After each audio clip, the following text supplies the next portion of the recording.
Hi, everyone, and welcome back to the Mindbody Medicine for Chronic Pain podcast. I am so glad you're here with me. My name is Sean Hershey, and here we are, you and me. There's no interview guest today. It is just us, and we are talking about medical trauma today. Medical trauma and healing chronic pain. So I want to start this one with we want to go into this with a calm, grounded energy. So let's start by pulling out a candle, taking a deep breath. Let's get into the mindset of a nice, comfortable, a cozily lit room with poof chairs or, comfortable, whatever makes you comfortable. Pull up a seat, curl up on a rug on the floor or stretch out on a rug on the floor. You can even get light a hypoallergenic candle in case a candle is triggering to anyone.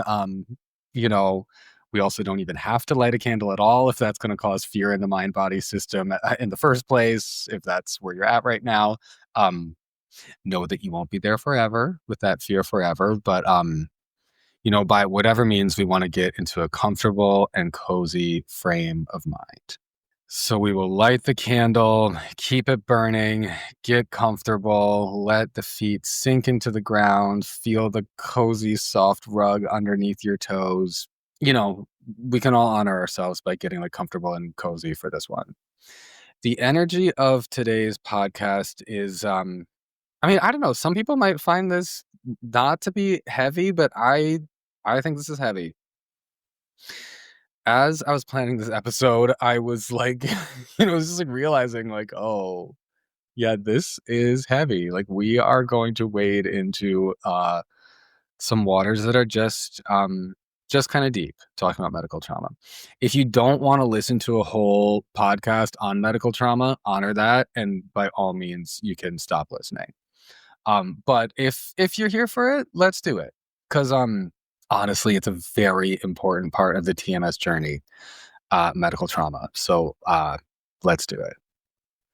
Once people find this work and begin to really commit to it, we can look back and, laugh at the ridiculous, physical and structural cures that we attempted and that failed, and truly, it is funny. I really believe it is actually funny. That is one level of truth. But as we know, there are many levels to truth. And on another level, this stuff is heavy. This stuff is traumatizing. So we are going to talk about that today. But honestly, okay, my take is I want to prepare you that it's heavy, but I maybe I'm being a little dramatic. It's not that heavy. You've been through it. You've been through the medical trauma. If you want to keep listening, by all means, please do. If you're interested in weekly individual therapy, I'd be happy to meet you, and I'd be happy to be your therapist. You can request a consultation with me through my website, which is mindbodymedicineforchronicpain.com or seanhershey.com. They will both take you there. If you feel stuck, this is for all of you who feel stuck in your healing. You can take your healing deeper and finally get on the right track to get out of pain. Working together, in therapy would mean you're working with someone who understands chronic pain, who can really tune into you, and who can help you identify your specific barriers and help you overcome your specific barriers, and can really finally find the path, help you find the path that leads to talk deep healing for you that is possible. So if you're ready to choose to take it deeper, great. Let's talk. Like I said, mindbodymedicineforchronicpain.com or seanhershey.com. If you're enjoying the podcast, please go ahead and rate and review. That'd be much appreciated. It really lifts this stuff up. And if you want to follow me on Instagram, I'm there at MyGayTherapist. Okay. Medical trauma. You've been harmed. And you've been harmed by medical professionals who, in most cases, truly didn't know any better. They thought they were helping you.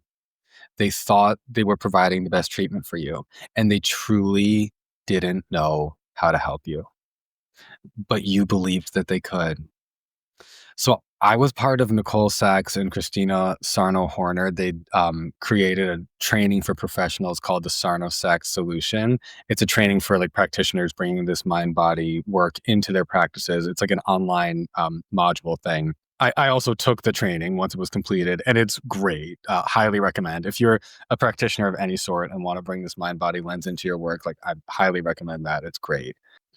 And in the training, when I took it for myself as a provider, like near the beginning, Christina does a little vignette about building rapport with TMS clients. And right off the bat, she says they all have experienced medical trauma. That was so wise. And she was like, keep in mind, the person in front of you has gone through medical trauma, and in some cases, significant medical trauma. So building trust with this person is going to be colored by that. And that hit me because I was like, yeah, I mean, that's me too. And I know it's most of, if honestly, maybe not all of you who are listening. So as we're talking about medical trauma today, my suggestion to you is use this conversation to deepen your own healing. As you listen to this, I'd encourage you to reflect on two different things. First, what medical traumas have you been through? Are you really allowing yourself to feel the gravity of that? Because honestly, maybe not. So allow yourself to acknowledge the medical traumas you've been through and let yourself feel the feelings associated with that. That's number one. Second, number two, what faulty beliefs have you developed because of your medical trauma? Typical beliefs from medical trauma would be like, I can't trust anyone. Certainly, I can't trust doctors. I can't trust medical advice. I'm broken. I'm unfixable. I'm incurable. I'm the exception. Every time I get my hopes up about a new treatment, it fails. Nothing ever works for me. I have no reason to feel hope. Those are like typical beliefs that would come out of medical trauma. And okay, now that you know about mind-body healing, can you rethink or renegotiate or even possibly let go of those old beliefs? They may have felt correct at one time. I know. But are they still correct now? Knowing what you know now, are those beliefs still correct now? Whew, okay. So I want to, as we're getting into this, you know, the candle is lit. We are wading into the waters. As we're getting into this, I want to name that in this episode, I'm talking about one very specific kind of medical trauma, which is trauma suffered by people who seek answers for TMS, or if you want to say neuroplastic conditions, or if you want to say mind-body disorders. It's people who are seeking treatment and answers for this stuff. And we end up getting nothing to help us. Or we actually end up like not only just getting nothing, we end up actually getting hurt in the process. So that's what we are talking about today, that brand of medical trauma. But I just want to name, so it doesn't go unsaid, there's so much medical trauma in this world. There's so much. And there are some really extreme examples. Okay, deep breath, everyone, because medical trauma is really, I mean, I just think it's really intense. I don't know, maybe some people find this is just one that for me is like, whoa, it's just intense. Hug that pillow, keep the candle burning, 2 feet on the floor, feeling into the soft rug. We are here together, and we got this. Some of the medical trauma, you know, that I'm aware of that exists in the world, just so we're naming this stuff. So the first thing that comes to mind is there's the classic complete racist horror story of the Tuskegee study. Most people probably know the story, but if you don't know the story, you can look it up. It's called the Tuskegee study of untreated syphilis in the Negro male.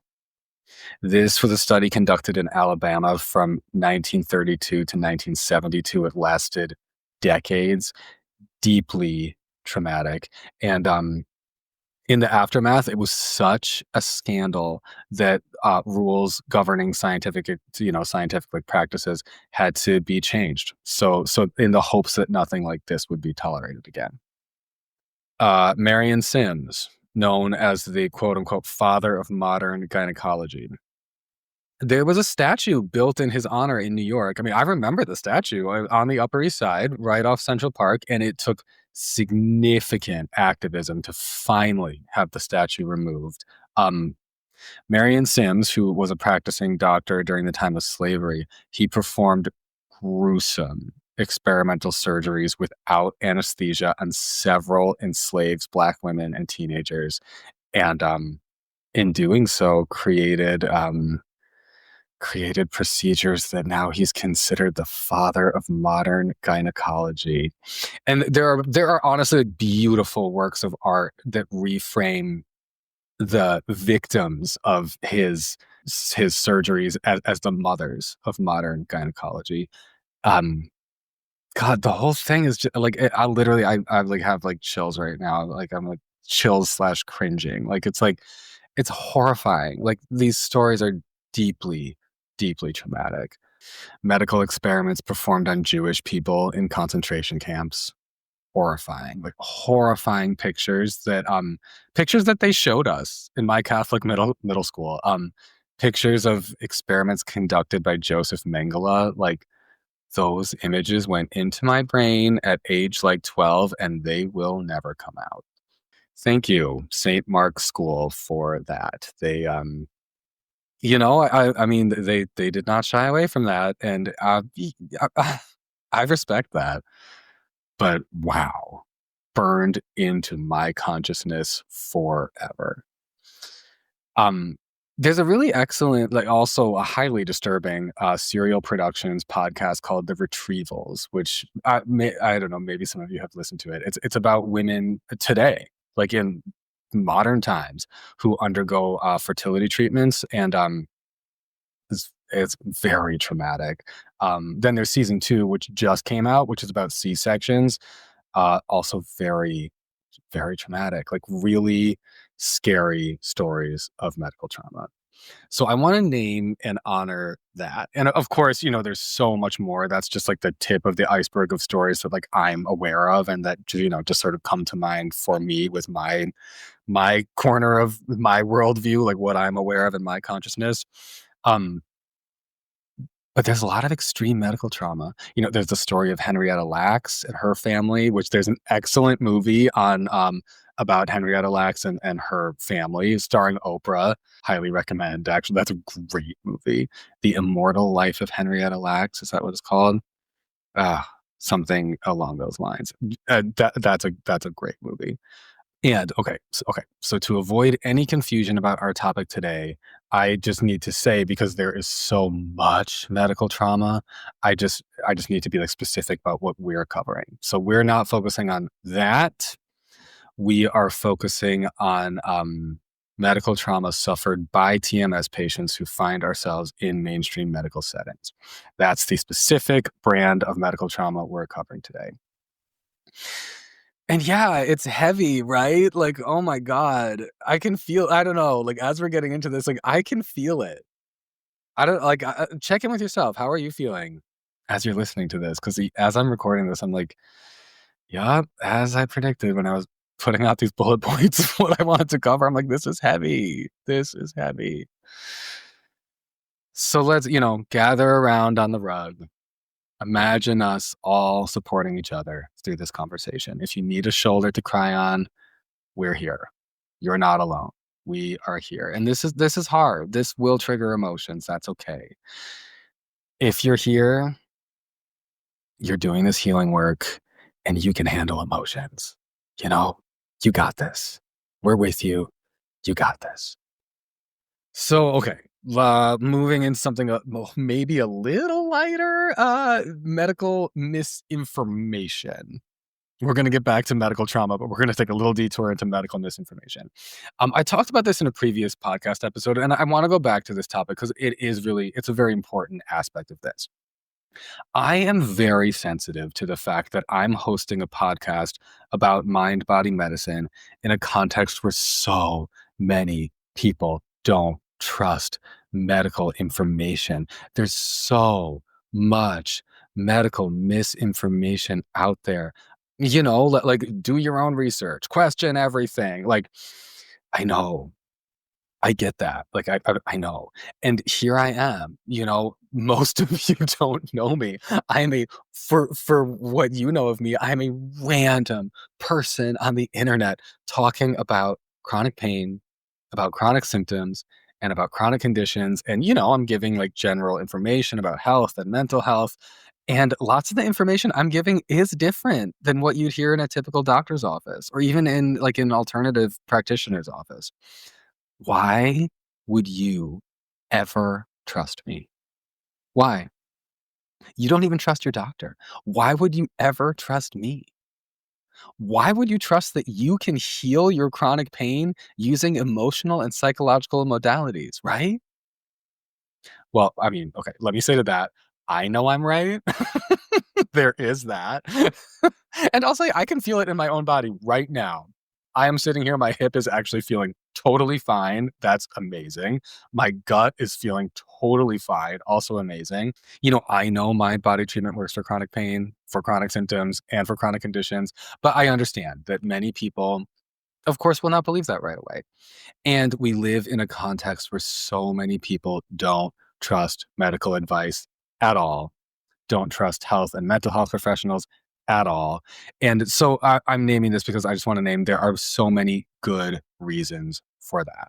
The first obvious reason, medical trauma. All the stuff I just outlined just as like the tip of the iceberg. Like the Tuskegee experiment, my God, that study was run in part by the CDC, the Centers for Disease Control and Prevention. They helped run the Tuskegee study.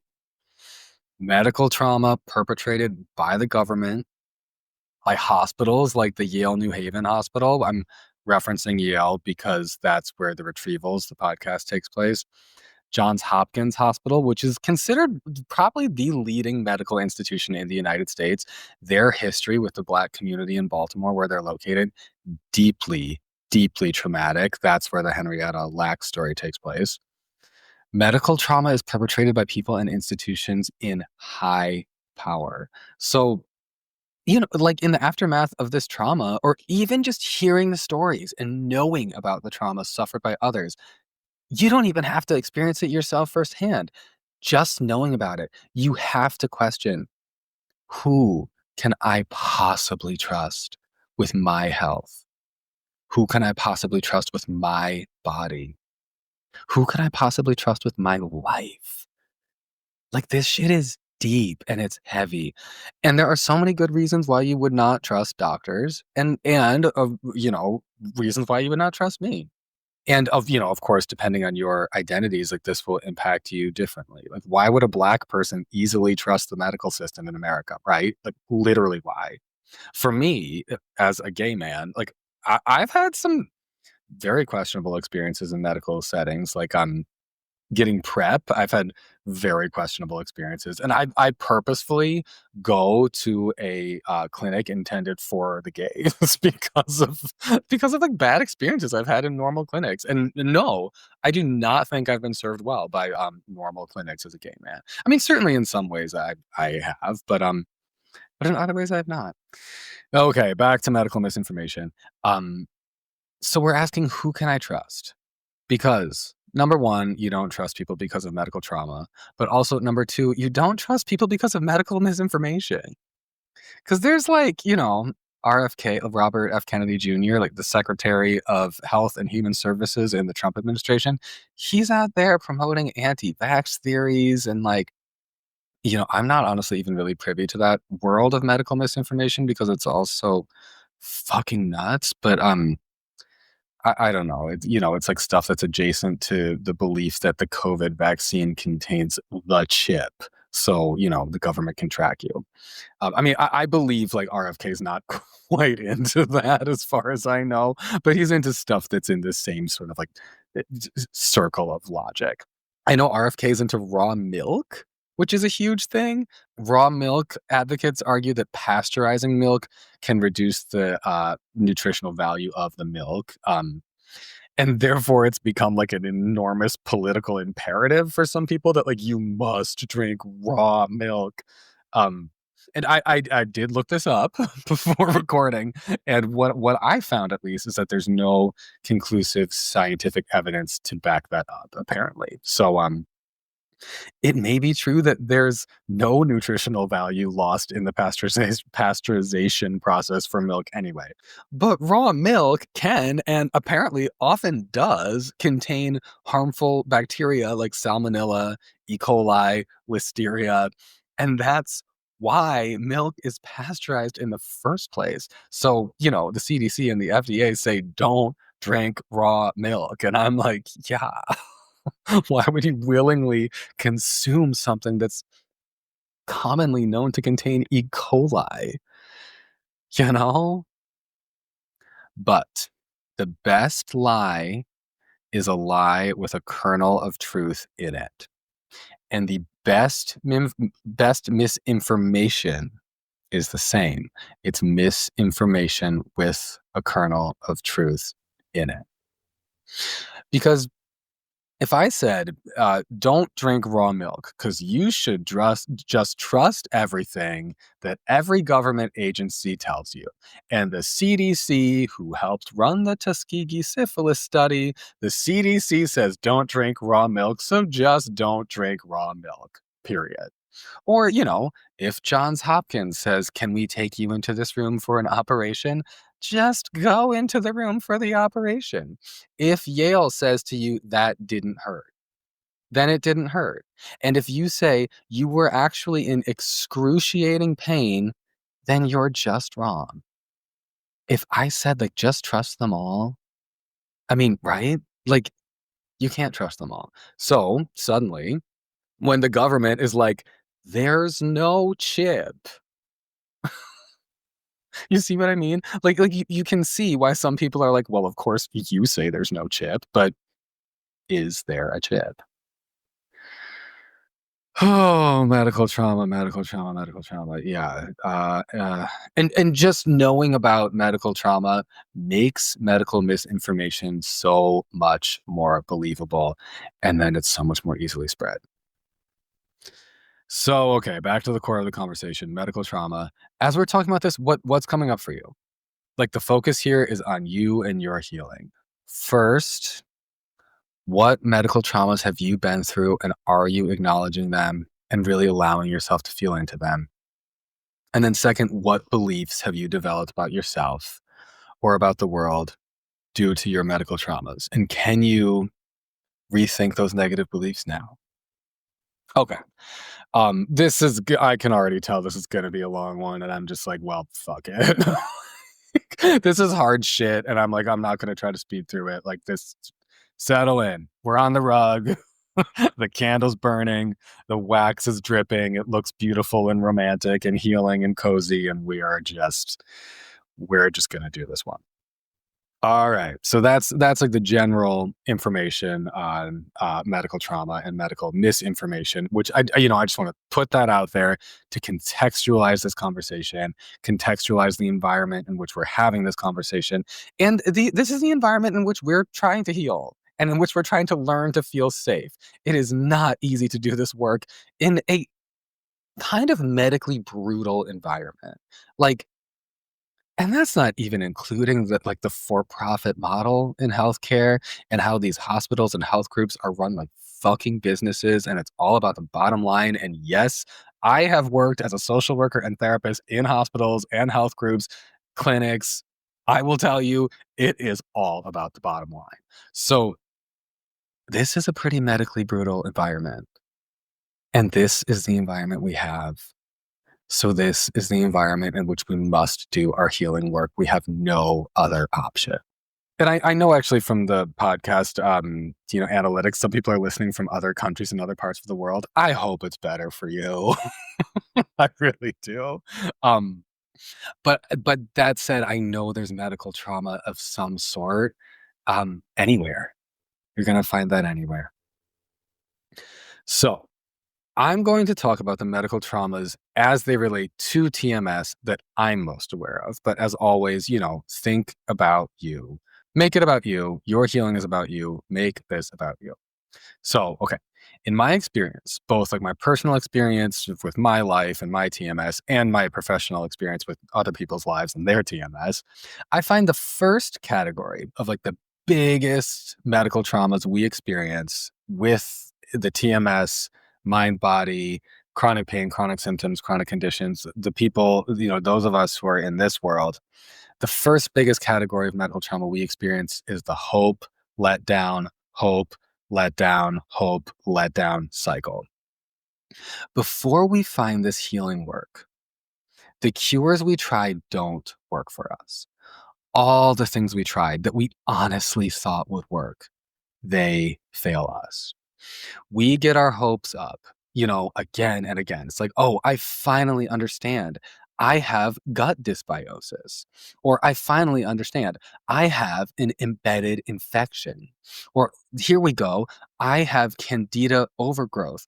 Oh, all of this can be traced back to my slipped disc. I just have a slipped disc. Oh, that wide range of diagnoses, all those examples, those can all be TMS. And when we think we have an embedded infection or candida overgrowth, okay, great.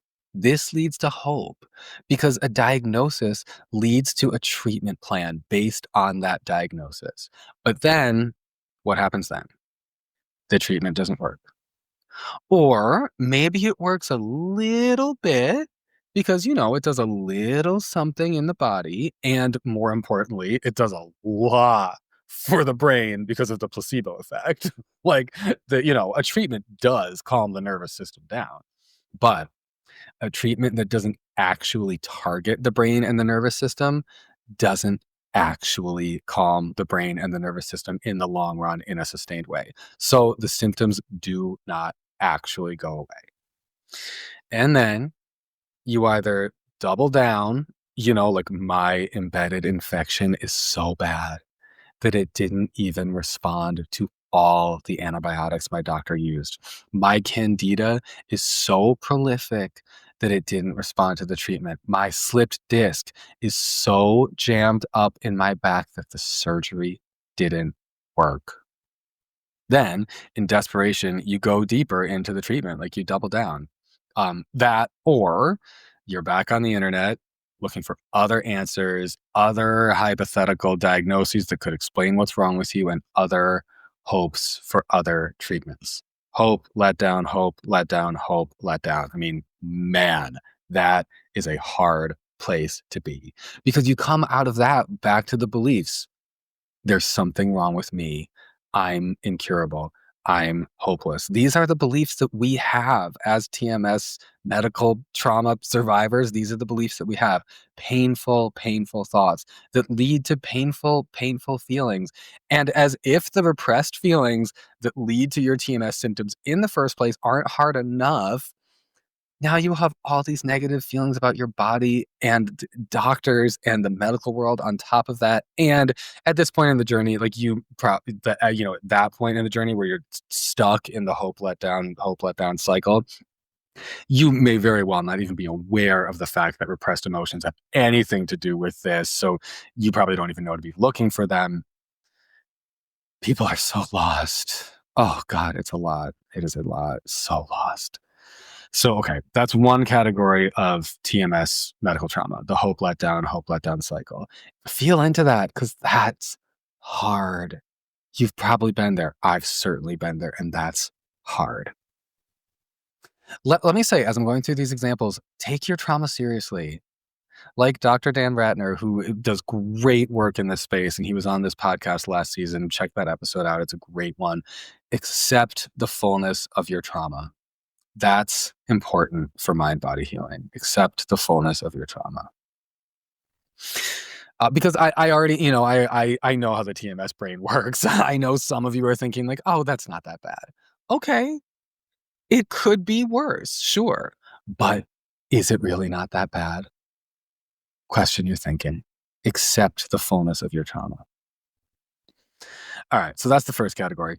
The second big category for TMS related medical trauma that I see is just like all the bad experiences with specific doctors and with specific medical providers. Like I see that in my clients, and I for sure have experienced that myself. This is a huge category. And the typical outcome is the belief like I don't trust any doctors or any healthcare providers. I mean, yeah, I think this is important to like name this. I have had, in my private practice, I've had a good number of initial phone consultations for mind body therapy, where the potential client doesn't end up signing up for therapy for this exact reason. They, I mean, people are pretty open. They'll say some version of like, I've been through so much, I've paid so much. How can I possibly trust that putting more of my time, more of my money, and above all, like more of my hope, like how can I possibly trust that putting my hope into this, how can I possibly trust that that's going to be worth it? And I mean, I get that. And what do you say to that? I mean, in a 20-minute phone consultation, like dealing with an entire history of so much medical trauma, like as a therapist, like how do you do that? Um, So when people are like, how can I trust this? I'm just like, well, this is so different than anything you've ever tried before, and this actually works, and I believe it. And people will tell their stories, and like if many times it's like, well, okay, I'm hearing your story, and like you are a classic, textbook TMS case. Like everything you're saying is textbook. So I feel very confident that this process is going to help you. Like very confident. Um, and yeah, like the medical trauma that they've been through with previous providers and previous treatments is too great. And they can't, I can say these things and I can believe them, but they don't land, and they don't believe them. Like, the work that has to be done is much deeper than what can be done in a, brief phone consultation. And I honor that, I get that. So, I've just had many clients where we have conversations like that, and then we never end up working together. And yeah, I've just had that happen many times. And I mean, for me, it's so frustrating. It's sad to see people who like so clearly could benefit enormously from mind body work. Like they could probably be fully cured from their symptoms, their chronic symptoms. You know what I mean? Like, but their doubts are so high and the medical trauma is so profound that they don't want to take the next step. And it's just hard to see that. Before I was a TMS therapist, I was a regular therapist. And like I just was saying, I worked in like public clinics and a hospital clinic. I worked in a high school. I worked in all those kind of the regular asps settings. And then when I started my private practice, I started as a regular therapist, and I advertised myself as like when I first started, I was like, I help LGBTQIA plus clients with relationship issues, and when I had people call me for phone consultations back then, like my conversion rate, which in like private practice speak, that means the number of consult calls that convert, quote unquote, into clients. My old conversion rate back in the day with like interpersonal trauma and resulting relationship issues, my conversion rate was amazing. Like it was rare that I didn't have someone sign up for therapy after a consult call. Like the calls just if you called me, you became a client. That was just kind of how it went. Now, now it's different. The TMS community is very different. And this is why. It's because we've been through a lot of bullshit with medical trauma. And so we don't trust a new provider. Yeah. And I mean, like I have to laugh at myself because like I'm fully part of both of these populations, like queer people with interpersonal trauma and TMS clients. I'm very both. So I get it. Like I am much more willing to accept the idea that therapy can help me with interpersonal relationships than I am willing to accept the idea that therapy can help with chronic pain. Like even I get that. Like I totally get that. Um, and I've been through the same categories of medical trauma as the rest of the TMS patients, like, for sure. The same medical in the same categories of medical trauma as you. So while my traumas and your traumas and all of the rest of the traumas of the people sitting on the rug with us or in the cozy chairs with us, all the traumas surely are different for sure. And we have to honor that. But we also, we can understand each other because our traumas fit into similar patterns and similar categories. So, hopefully that's at least comforting as we're imagining ourselves on the rug together today. Like, you're not alone with your medical trauma. Like, hopefully that can be a relief. You're not alone. So, okay, back to the second category of typical TMS medical trauma, which is bad experiences with specific doctors and specific providers. When I was in my mid-20s, those of you who know about me and you know a little bit about my TMS story, in my mid-20s, I had terrible IBS, like really very bad. And I tried so many different things. And one of those things that I tried was a very expensive holistic doctor in New York. So let me just like briefly tell the story about that. This is a good one, and this is like, if you're talking about bad experiences with specific medical providers, yeah, I got one for you, and I'm sure you've got one for me. So as I'm telling the story, like, allow your story as well. Allow that to sit in your heart and feel that. So okay, I met this doctor. I'm not going to say his name, but he had an office in Midtown Manhattan. Um, he didn't wear shoes. Like, he went around the office, which is like this very like, professional space in Midtown. He went around the office just in socks. Like, he was a very alternative doctor. And he was like respected. I mean, his calendar was packed. He came highly recommended. He was respected. Like, people like swore by him. And okay, so I had several expensive appointments with this doctor for my IBS. And this was over the course of many, many, many, many months. I worked with him for like probably almost a year. I bought several, a year, I don't even think I have the records for this stuff anymore. It might have been over a year. What if I worked with him for, I don't know. Honestly, I don't know. It was a long time. It was a long time. Anyway, I bought several very expensive homeopathic remedies and like all this other kind of stuff, that like expensive tinctures and whatnot from his like in-office store. He put me on a diet called the Body Ecology Diet, which we'll actually get to that later in the final category of TMS medical traumas, which is the final category, just to preview that, is extreme treatments. But okay, we'll get to that. Put a pin in that. I spent a lot of time with this doctor, and I spent a lot of money on this doctor. And he did instill hope in me. He had a long list of conditions on his website that he had cured in previous patients. And I just looked back while I was planning out what do I want to say in this episode. He hasn't changed his website at all. It looks exactly the way it did 8-ish years ago, probably, I want to say, which is when I was seeing him. And he has a list of like a whole bunch of conditions, most of which I now know are like clear and obvious TMS mind-body manifestations. And on his website, he says like he has helped his patients cure all of them. That's what it says on the website. So he instills hope in me. And I remember, so every time I'd go in for an appointment, I would say to him like, I'm getting a little better, maybe like very slowly.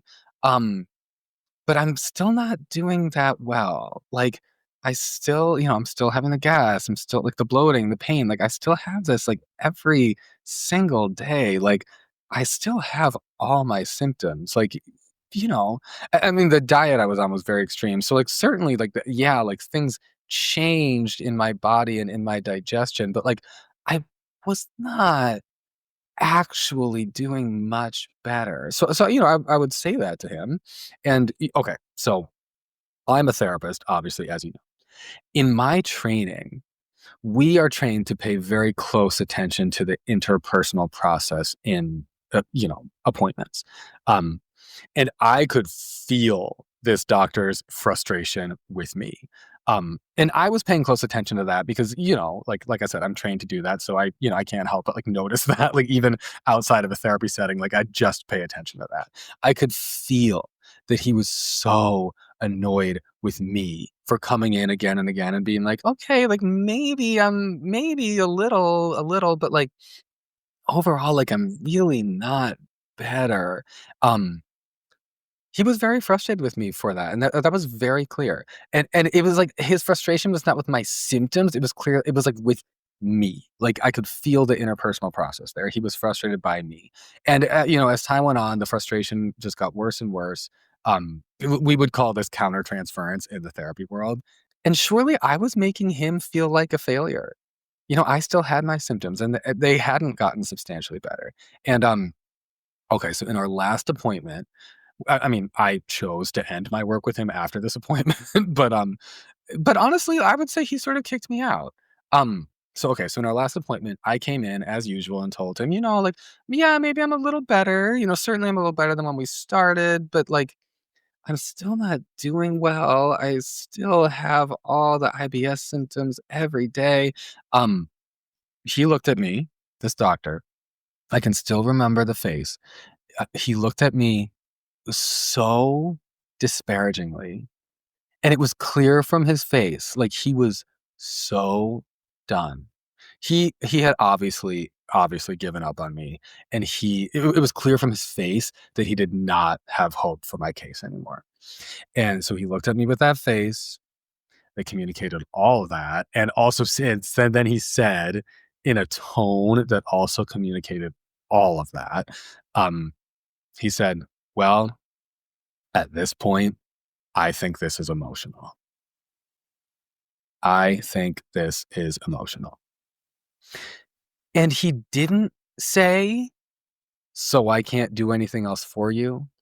But his face and his tone definitely said, "So I can't do anything else for you." And his face and his tone basically said, "Please get out of here. Please don't come back. Please leave me alone. This is emotional." And the thing is about the this is emotional part, he was right. Like, he was actually right. The crux of the issue was TMS. So he was right. It was psychological and emotional, but he gave me no solutions, no ideas for moving forward, like no ideas for like how to do that kind of healing. So I left his office that day, rode down in the elevator, walk out onto the street. God, just thinking of my like 27-ish, probably year old self, like just walking the streets of Midtown, walking from his office back to the subway. I wonder what I was feeling. Honestly, like I truly don't even remember, but like, you know, it's just like another few $1,000 down the drain spent on shitty advice from someone who would just eventually give up on me. And I mean, all the money I spent on fucking homeopathic remedies that were basically highly priced water for my case, at least. I mean, I know that homeopathy helps some people with some things. They did not help me with my TMS. That's for fucking sure. They did not. And just thinking of myself walking back to the train, just dejected, sad, and surely with a raging stomach ache. God, that's so sad. Man, that is so sad. That was me. I like right now, I'm like seeing myself from like a bird's eye view, just like on the street, my little head. Like, that was me. That was me once. And that was you too. You have your versions of these stories. Like, man, feel into that. Wow. Hold the candle up, feel the light, like feel your feet on the cozy rug, and yeah, just let yourself feel your versions of these stories. Damn. And then, okay, part two of this, years later, this part two actually just happened. This is like the epilogue to the story. This is like, this was 27. I'm now 36. Lots has transpired. So, okay, part two of the story. This is after like finding brain retraining first, which helped my IBS, a little, that it was like a substantial step in the right direction. Then I found the full depth of TMS work, which is like brain retraining. That's like the psychological work. TMS work is the brain retraining plus the emotional work and like the self-care, self-love, self-attunement practices, all this together. Now my IBS is, it's improved so significantly that like I don't have chronic IBS anymore. Like those days are over. And I'm like, I'm doing so well in that regard. And like as you know what has happened in the intervening time, I now have rearranged my private practice so that I focus on this stuff with clients. And I'm thinking about like this was a couple months ago. I'm like, okay, what are more ways that I can like connect with good referral sources to like get TMS clients to make sure they know about me? Who do I know in my network who like what existing connections do I have that with people who like interface with TMS clients on the regular? And so, of course, I remember this doctor who, he had a lot of patients. Clearly, he's very well known in New York, and he sees a lot of patients with TMS. So I was like, I had a terrible experience with this doctor, but I thought, let me just write his name down and his email address, and I'll get in touch with him because I was also like at that, a couple months ago, I was getting in touch with like old chiropractors and acupuncturists, like people who I knew and who would maybe remember me, just to like, advertise my services to my existing network so that people could find me, just as like, kind of like a smart thing to do as a private practice owner, like from a business standpoint. So, okay. I, I, I was like, I want to contact this doctor, but I waited a little bit because it felt like this had been a real trauma for me and it's sensitive. But so, like a week or so went by and I sat on it and I was like, okay, I'm just going to reach out to him. And so this was actually very recently. I reached out to him. It was when season 1 of the podcast was done. So after season 1, episode 12, I was like, let me do this. So I sent out emails to like a few previous like acupuncturists, old chiropractor, and to this doctor. So I sent him this email. Hello, Dr. XXX. I'm not going to say his name. I'm not sure if you remember me, but I was a patient of yours several years ago, and we were never able to figure out how to heal my IBS. I'm reaching out to tell you, however, that I found a world of mind-body healing that finally helps me, and I'm actually doing really well now. I don't have chronic IBS symptoms anymore. Maybe you remember I'm a therapist, and I now offer mind-body work in my practice. I want to help others now that this has helped me. And I wanted to let you know that I just finished the first 12 episodes of a new podcast called Mindbody Medicine for Chronic Pain. It's there as a resource for you and your patients, and I'd encourage you to check it out, blah, blah, blah, blah. And then I just like shared a little more about the podcast and about like what I do in my practice. And, I sent the email. I thought he probably wouldn't get back to me, but I was like, whatever. This was something that I sort of did more for me. and of course something I did for my business, just in case maybe I would get any traction. You have to have kind of the thick skin to be a business owner and put yourself out there, even though I'm obviously super sensitive with a very TMS-y soul. Like I've learned to have a thick-ish skin when it comes to just like putting myself out there in a business capacity. And good thing, huh? Because hello to you. If I hadn't learned that, I wouldn't be able to do this podcast because it would scare me too much. So, good thing. But okay, anyway, I assumed this busy and expensive New York doctor would delete this email and never get back to me. And I was just like, whatever, I'm proud of myself for trying and whatever. Just forgot about it. But a few weeks later, lo and behold. Hello, Sean. It's nice to hear from you. I'm so happy to hear that you found Dr. Sarno's work and that you are now using it in your practice. I'm a big fan of Dr. Sarno and what he has to say about TMS. I met him in person in the early 90s when I worked at the Hospital for Special Surgery, and we had a great chat. I felt he was way ahead of his time, and it's so great to see that his work continues to blossom.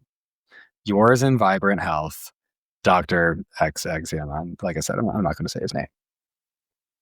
What? That was shocking. It was not the response I expected. I mean, I honestly didn't expect a response at all. So this doctor knew about TMS? I was like, wait, what? I mean, so okay, I'm like, did this doctor really understand like the TMS symptom imperative? Because I guess, I mean, probably not. Like, I mean, I guess obviously not, or he didn't at least believe in it. Maybe his thinking is like TMS work was just for like back pain or musculoskeletal stuff, and since I had IBS, like it didn't fall under that umbrella. I certainly hope that was his thought process, because even though that's wrong, at least that would like put some logic to this. Because I was like, what? He knew? This doctor was the one who made me feel so bad about myself because, quote, it was emotional. And he couldn't help me because I was just emotional. And, what? He made me feel like because your problem is emotional, it's your fault. You're completely alone with it. I can't help you anymore. Leave me alone. And I'm like, if this doctor had given me one of Dr. Sarno's books, say this doctor had said to me, at this point, with all the stuff we've tried, I think what you're dealing with is probably emotional. And we can help you with that. Here are some resources about mind body healing. It's possible there's nothing wrong with the structure of your body. And what really needs our attention is your brain and your nervous system. Here are some books by an author named Dr. John Sarno. Read the books. I think this stuff will actually help you get to the core of the emotional stuff that's causing your IBS. If he said that, I would have read the fucking books. And I would have been on a healing path for TMS, a healing path that was appropriate for my diagnosis. I don't know how many years ago that was. It was 7, whatever. It would have been, I'm just like, what happened there? Like literally what happened there? I'm still not over that. Like I'm like speechless as I'm recording this podcast. I'm still not over that. Like I'm not over that shock. That was a bad experience with a practitioner. That was a bad one. And it just made me feel so bad about myself. Specific medical traumas that made me not trust doctors and made me feel I was incurable, unfixable, and alone. I know this is a long one and we're not close to done, but I just want to give this. I'm going to give another example. I'll do this one quick. When I was so my hip, the hip pain came on very fast. That was a that's a sense of imperative I've talked about. If you want to know the whole story, you can go back to the beginning, season 1, episode 1, who was Sean Hershey. I get into that. But the hip pain came on in an acute way when I was 19 years old. When I was 20, this was like when I was like, I mean, I can't get into the whole story. When I was 20, this was just like a year later. I was actually living in Chicago at the time. I was doing an off-campus study. I had gone to Ireland to study abroad for a semester, and I like refused to go back to my college. And I was like, it was a great school, but a very small school. And I was like, I cannot be here one more moment. So I actually got the opportunity to do an off-campus study program in Chicago. It was a urban studies and business and like arts program. So great. Truly one of the best educational experiences of my life. This urban studies semester in Chicago. So great. So I was 20 at the time, and I had hip pain. That was like part of what was going on for me. I had hip pain. It wasn't terrible. Like it had gotten a little better, but like, I still had nagging hip pain. So I would go, and it was a long journey on like buses and stuff. I would go to this chiropractor who, was in Chicago.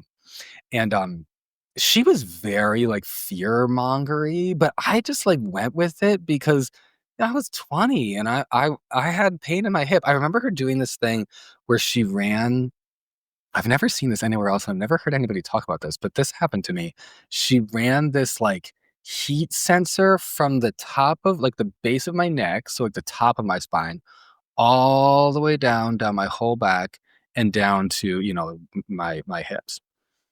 And then we were like analyzing it. And I still remember it's like there were all these like red marks, like some of the areas were like hot and some were yellow, like they were like, medium. And then some were green, which is like they were fine. And so there were all these red, like hot spots down my spine. And she was like, "Yup, there we go. Oop, there we go. Wow. So yeah, this is not looking good." And then she ends the whole analysis with like, "Well, no wonder you're in so much pain." So I'm feeling like, oh, my spine is real bad. Like this is really messed up. And I remember saying to this chiropractor, like, but the pain is down here. Like the pain is like lower back and hip. That's where the pain is. And she, I remember her saying like right.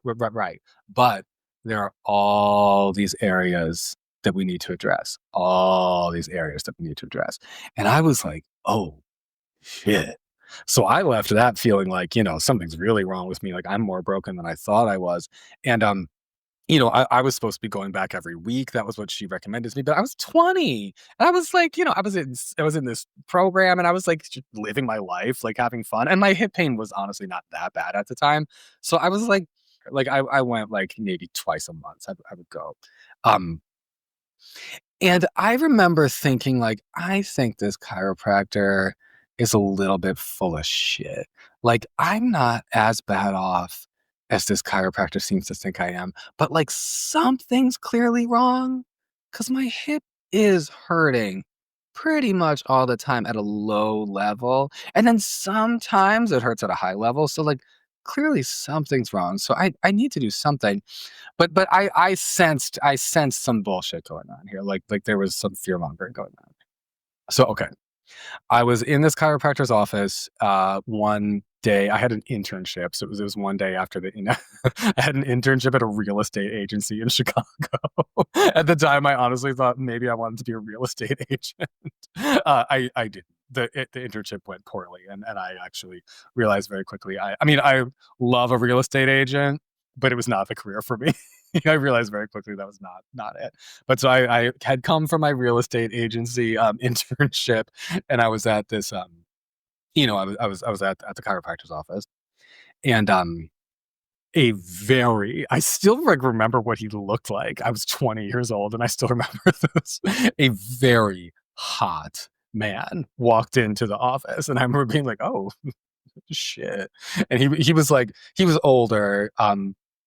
He's probably like my age now. He's probably like in his like mid-30s, and he was like sexy. He was like like strong, muscular, kind of like he was like he was hot. Like I remember like thinking like this guy's hot. Look at that facial structure. Look at his body. Like wow. Like okay, there's a very hot man in here, and so I just clocked that and go about my business. And so then I'm in the treatment room getting my like chiropractor sort of like electro stim treatment. I don't know if you are familiar with how that works, if you know what that is. And this guy, I could hear him. He was in the room next to me, and this was like this fucking clinic. I mean, there was no privacy, no like sound barriers. I mean, looking back on this now that I'm a you know mental health provider myself and I know about HIPAA, I'm like, this was so unacceptable. But you could hear everything. So I could hear this man's treatment going on. My chiropractor, the same woman who treated me, was in the exam room next door with him, paper thin walls. And I remember her saying to him, like, um, blah blah blah blah. This is what we have to do for your spine. And what she said, she was like, so this is what we have to do to uphold the structure of your spine. And then she pauses for a minute, and then she goes, or at least to uphold whatever's left of it. To uphold whatever's left of it. That that put me over the edge because I was like, I'm sorry. I just saw an incredibly hot man with an incredibly hot body walk into this place. He was standing upright. This man was like erect posture. Like he had a spine that there's no I was like, and this woman is saying, like, this is what we have to do to support the structure of your spine or whatever's left of it. I was like, wow, the fear mongering. You know, I was 20 years old, but I was like, I'm done. I'm not coming back to this place. I am done. So okay, that I think is actually kind of kind of a funny one. But I just want to share that because you know, another example of a specific just bad experience with a healthcare provider. So there are so many practitioners in this world who deal with this stuff all the time, and they truly can't be trusted. You know, they truly can't be trusted. So we have, all right, you know, the first category of TMS trauma, which is the hope, letdown, hope, letdown, hope, letdown cycle. The second category, which is the specific bad experiences with the specific doctors. So many of us don't get the proper treatment, and man, it is hard to trust these doctors. And okay, this is a long episode, but like we're just doing it. We're on the carpet together. We're just doing it. The final category of classic TMS medical trauma that I want to cover is extreme treatments. Extreme treatments. These are rough. I mean, the extreme treatments. Reflect on your own story because like you've probably gone through some extreme treatments yourself. For me, you know, like if you've listened to the podcast, like you know my story, and like I said, if you haven't, you can go back and listen to the first episode. I tell in the first episode an abridged version of my gallbladder liver cleanse for my IBS. That was an extreme treatment. I'm not going to get into that all over again, but that's there. Um, one of my other extreme treatments that I just want to share, you know, as I'm encouraging you to think about what have these extreme treatments been for you. One that I want to share for me to get you thinking is like back to when I saw this doctor in New York. Extreme diets. That doctor diagnosed the root of my IBS as a candida yeast overgrowth. And he put me on a diet called the body ecology diet. And the idea with that is like treat your intestines like an ecosystem, which is like, you know, that's true. Like the intestines are like an ecosystem. But the idea with the diet was like, there's something very wrong with my ecosystem. And I had to be like afraid, like be very afraid, which is obviously not helpful for any mind body TMS condition. Not helpful at all. But yeah, so I followed a strict body ecology diet for many, many, many, many, many months. I did not go to a restaurant. I literally did not eat food prepared outside of my own home for 5 months at one point. Like literally, I didn't get, not even like, you know, lunch break for work, like grab a little, whatever. I prepared everything at home. 5 months. I'm not going into everything that the body ecology diet entailed. It was like so much. But it's okay. So 5 months passed. Then it was clear that like that wasn't like the solution. It did, you know, I feel like maybe it did like make some changes, but like, you know, as is typical of any extreme intervention or anything that is a placebo and it gets your hopes up. And certainly like I'm sure it changed my gut to be eating so drastically differently. But I still had the symptoms. I still had the IBS. Like it was clear that like that wasn't the solution. So from there, I just started like using body ecology as a general framework, but I reintroduced like small or like moderate amounts of like the foods that had been considered like evil. And then, you know, that was just like my life. Like I was sort of like managing, quote unquote, managing my IBS for years. I mean, years, years, years, and years. And one of the ways in which I managed it was just like sort of sticking to like a basic body ecology framework for my diet. Because on some level, I still thought my gut microbiome was like so fucked that I couldn't tolerate all these just like normal foods. And years of fear with all the bad foods. And obviously, I put bad in air quotes, all the starches and the carbs and the sugars that were so wrong to eat and going to cause the yeast to grow entire colonies and fortify with biofilms that become impossible for medications to penetrate. Like there was so much fear. And I got so used to it. because then, of course, when I found TMS stuff, I started reintroducing foods. And, at this point, I've eaten pretty much everything. I think I've eaten pretty much everything that's like on the like do not eat list. But then, when I started going to town, I'm like, well, let me just eat anything in whatever amount. My IBS symptoms were fine, but I ended up gaining some weight. So then I was like, oh my God, the gay body image trauma combined with the whole history of IBS trauma and medical trauma that had me like, honestly, that had me like, let me just truly deal with this one later. Like it was going to come at a later stage of my healing process. Years of this trauma, years of it. Still impacting me, and this one is like a combo of like the body image shit from the gay world and the TMS trauma shit from the medical world and all the TMS stuff I've been through.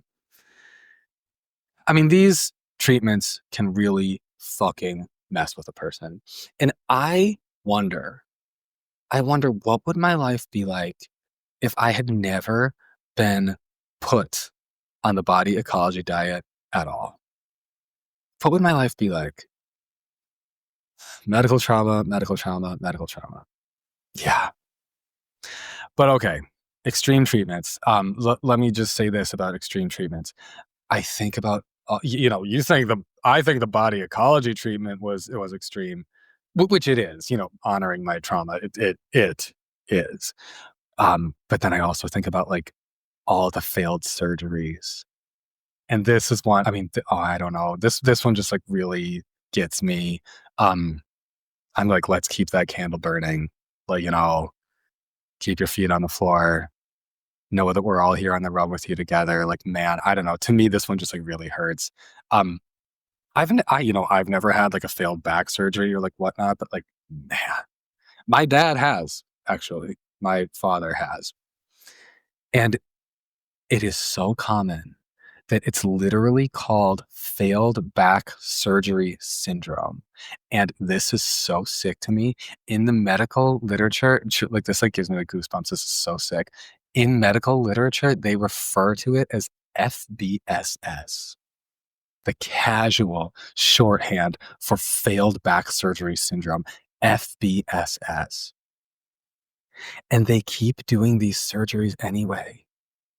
There is an ICD-10 code for FBSS, failed back surgery syndrome, just like, the ICD-10 codes for like depression or anxiety or PTSD that I use every day in my practice. I mean, like I literally have this stuff memorized. Like generalized anxiety disorder is F41.1.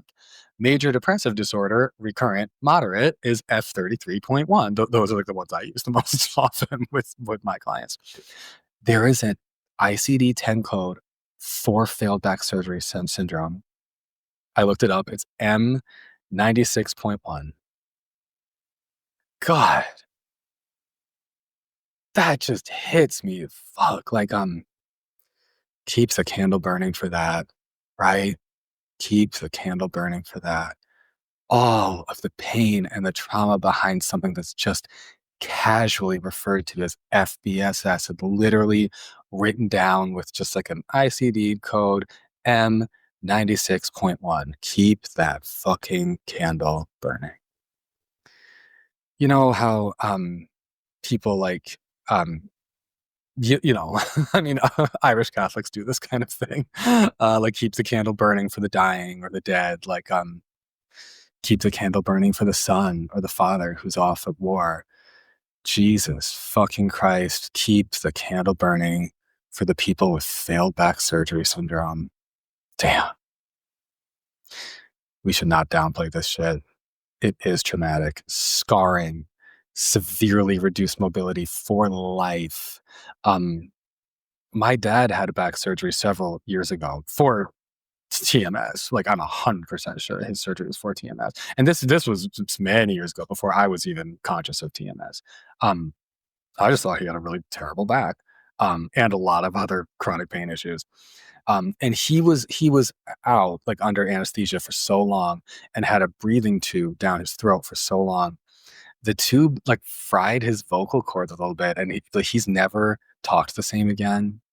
This is years ago. He's never talked the same again, and I mean, massive scar on his back, and reduced mobility for life, like majorly reduced mobility for life after the surgery. At least that's my dad's story, and it is for many people.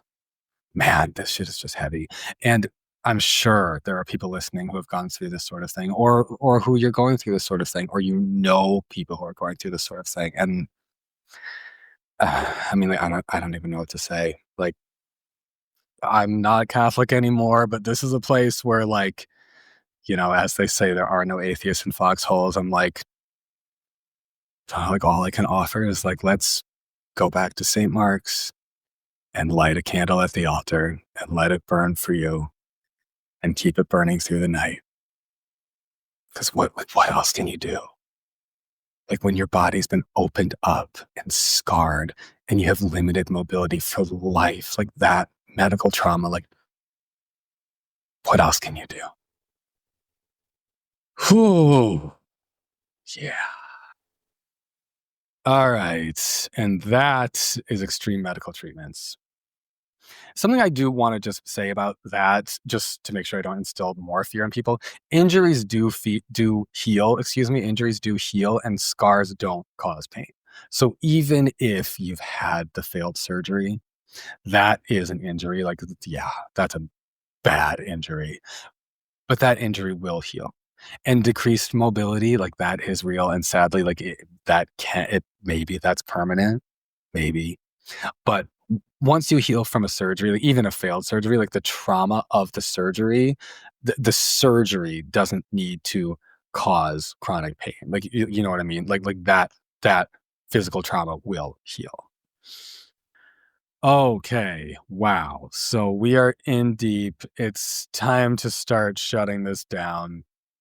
What does this bring up for you? What are the extreme treatments that have hurt you? What trauma do you have from extreme medical treatments? Because that shit has an impact. Okay. So, I mean, truly, the vast majority of chronic pain, chronic symptoms, and chronic conditions, the vast majority of this stuff is mind, body, and nature. So, the fact that mainstream medicine can't treat us is like a huge, huge, huge problem. Obviously, you know that, but wow. Wow. And now you are listening to this podcast. So even though you've been through the medical trauma and you've worked with so many people who have not been able to help you, now you're in this world of mind body healing, and now you are learning the way to actually heal, the way to actually use mind body strategies and modalities to actually, number one, do the psychological work so you can feel safe in your body and regulate your nervous system. Number two, do the emotional work so you can feel safe with your emotions and regulate your nervous system. And number three, doing the work of patiently attuning to your true self so you can feel safe being you, and doing so, of course, that regulates the nervous system as well. These strategies actually heal chronic pain. Like, this is actually the cure for chronic pain. That is Nicole Sachs's podcast title, The Cure for Chronic Pain. That is right. Cure, solution, end the chronic pain, actually feel well, finally. That is possible. And for all of us struggling, who have struggled also, it's so deeply traumatizing that we have had a condition and there was a treatment, there was a cure, but it was so little known that it took us years, if not decades, to find an actual treatment. So, okay, I just, as we're winding this down, I just want to briefly say, like, when I went to Squarespace to search, like, Squarespace is like, build your own website. When I went to Squarespace to search Mindbody Medicine for chronic pain.com, is it available? And I fully recognize that's a very long and kind of clunky URL. I do get that. But still, I'm like, it is the solution to chronic pain. So as I was preparing for this podcast, I looked back at my old records for my private practice to like find this, because I was like, I don't remember, like, when and how did that happen, because I forgot the timeline there. So I looked back into my old records and I found it was December of 2023. when I got that website domain name, mindbodymedicineforchronicpain.com. And it was just there. I mean, I remembered that clearly. Like, it was as easy to get mindbodymedicineforchronicpain.com. It was as easy to get that as it was to get my first domain name, which was seanhershey.com. Now, okay, there are a few other Sean Hersheys online. I see them on Google sometimes. One is an ex-football player turned real estate agent, speaking of real estate agents, in North Carolina. One is a swing dance instructor, but he spells Sean like S-H-A-W-N anyway, so no competition there. But I did get SeanHershey.com before a few other Sean Hersheys out there. Sure. But Mindbody Medicine for Chronic Pain. Like I said, I know it's clunky. Maybe it's not a first choice premium URL, but how is that just there? How did I just pick this up? I looked back at my records on December 5th, 2023 for, wait for it, $26.25 per year.